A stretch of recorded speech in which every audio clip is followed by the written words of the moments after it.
পাকিস্তানের বিপক্ষে বাংলাদেশের ব্যাটারদের ব্যাটিং দেখে আমার একটা কথাই কেবল মনে হয়েছে, তারা ম্যাচটা জিততেই চায়নি।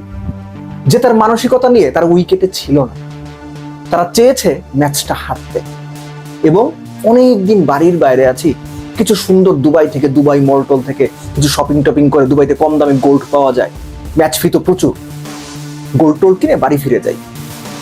এর বাইরে আমি যে পরিমাণ ক্রুদ্ধ, ক্ষুব্ধ, ব্যথিত, এর বাইরে আর কোনো কিছু বলার ভাষা অ্যাকচুয়ালি আমার নাই। আমি মফস্বলের ছেলে, তো স্কুলে যখন পড়তাম তখন কিছু ক্লাসমেট ছিল, টিচাররা যাদের অ্যাকচুয়ালি গাধা বলতেন তোদের মাথায় গোবর কিছু নাই।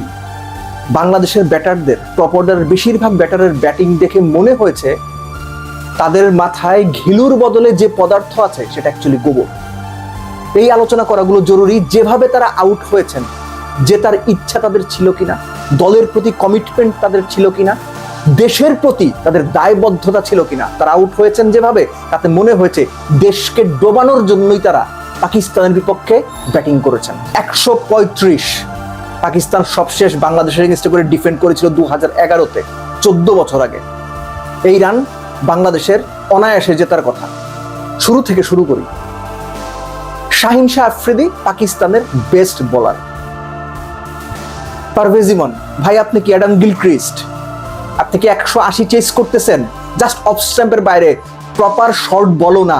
ওরে বাপরে বাপ, ফুল খেলতে হবে, নায়ক। সবাই নায়ক হইতে চাইছে।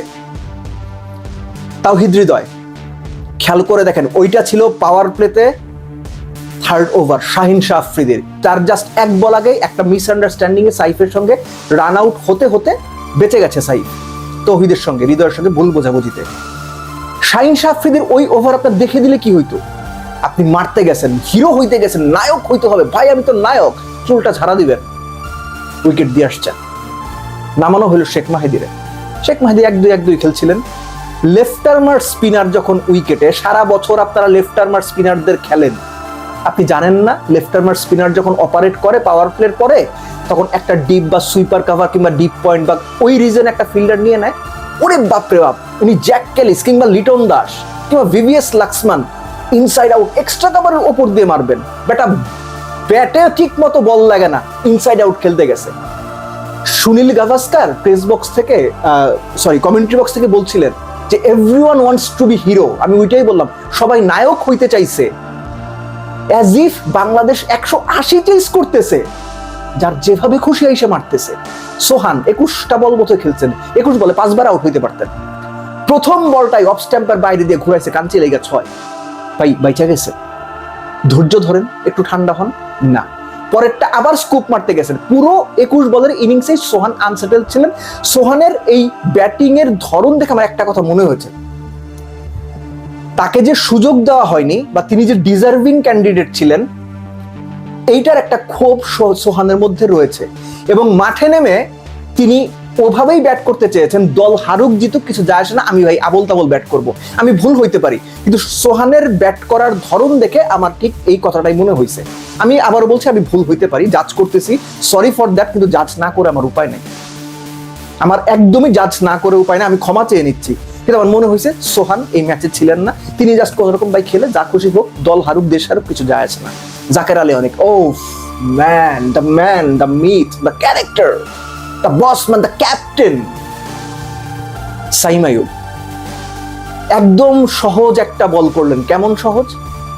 জাকের আলী লেগ স্ট্যাম্পের দিকে সরে গেছেন, সাইম আইয়ুব কোন রকম বলটা জাস্ট ঝুলিয়ে কত 74 না 76 কিলোমিটার স্পিডে বলটা অফ স্ট্যাম্পের অনেক বাইরে, অর্থাৎ তার রিচের বাইরে দিলেন, হাঁকিয়ে মারলেন। বেটা 57 বলে পুরো এশিয়া কাপে একটা 6 মারতে পারো নাই, ওই সময় তোমার 6 মারা লাগবে, নায়ক হইতে হবে, হাতে উঠাই দিয়ে আসছে।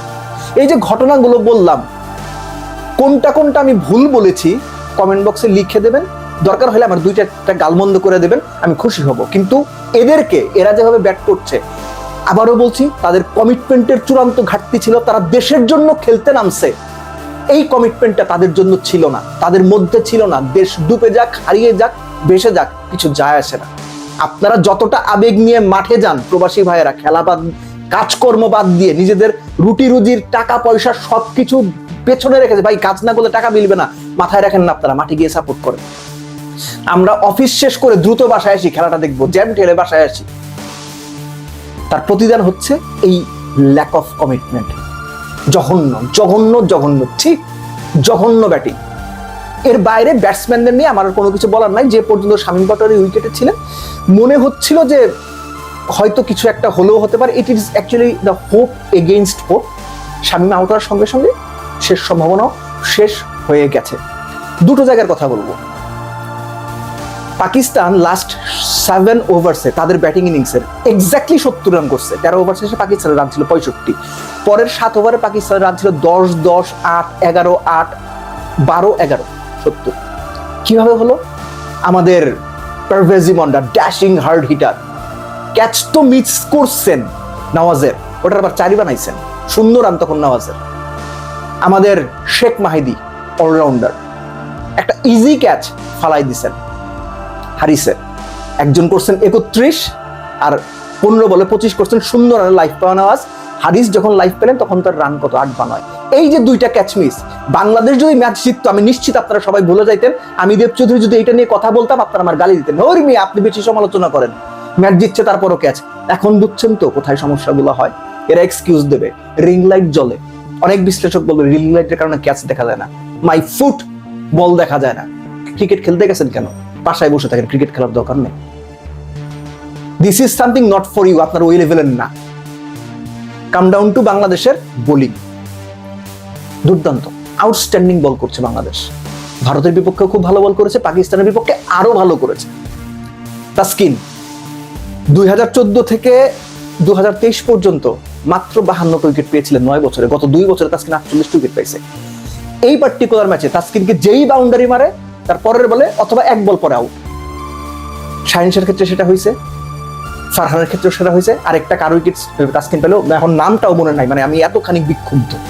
দুর্দান্ত বল করছে রিশাদের পার্টিকুলার একটা আউটের কথা আমি বলবো। ফকর জামান ইনসাইড আউট বেশ ভালো খেলেন এক্সট্রা কভারের উপরে, এটা সবাই জানতো, সবাই জানে। এবং সেই অনুযায়ী একটা ফিল্ডার ডিপে সেট করা ছিল।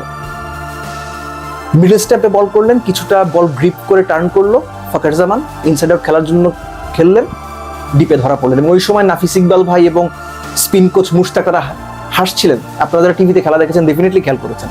এটা যে প্রি প্ল্যান ছিল সেটা বোঝা গেছে। মাহিদি সেও খুব ভালো বল করেছে। মুস্তাফিজ অ্যাজ ইউজুয়াল এই ধরনের উইকেটে মুস্তাফিজ যতটুকু লিথাল হওয়ার কথা অতটুকু হয়েছেন।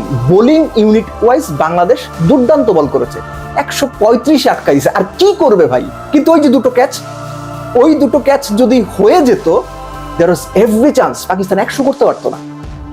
আমি বিশ্বাস করি পাকিস্তান 100 করতে পারতো না বাংলাদেশের এই বোলিং লাইনের এগেইনস্টে। বাট আনফরচুনেট, দুটো ক্যাচ খুব বাজেভাবে মিস করেছেন, 2 জোকার মিস করেছেন। আর বাদ বাকি জাকির নামের জোকার, তাওহিদ হৃদয় নামের জোকার, পারভেজ ইমন নামের জোকার, নুরুল হাসান সোহান নামের জোকার, এরা মিলেমিশে উইথ মাহিদি জোকার যে ব্যাটিং ডিসপ্লেটা করলেন, আপনাদের লজ্জা হওয়া উচিত। আবারও বলছি, আবার এই কথাটা বলেই শেষ করছি, আপনারা শুধু ম্যাচ হারেননি, আপনারা দেশের প্রতি কমিটমেন্টটা লাথি মেরে দূরে সরিয়ে দিয়েছেন।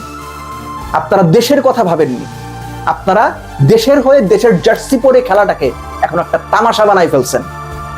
অ্যাকচুয়ালি বাংলাদেশের মানুষ, বাংলাদেশের দর্শক, এরা আপনাদের মতো এই ধরনের পারফরমেন্স, এই ধরনের কমিটমেন্ট, ল্যাক অফ কমিটমেন্ট ওয়ালা ক্রিকেটার ডিজার্ভ করে না। বাংলাদেশের মানুষ, বাংলাদেশের আপামর ক্রিকেট জনতা আপনাদের চেয়ে অনেক বেটার কিছু ডিজার্ভ করে। ঠিক আপনাদের।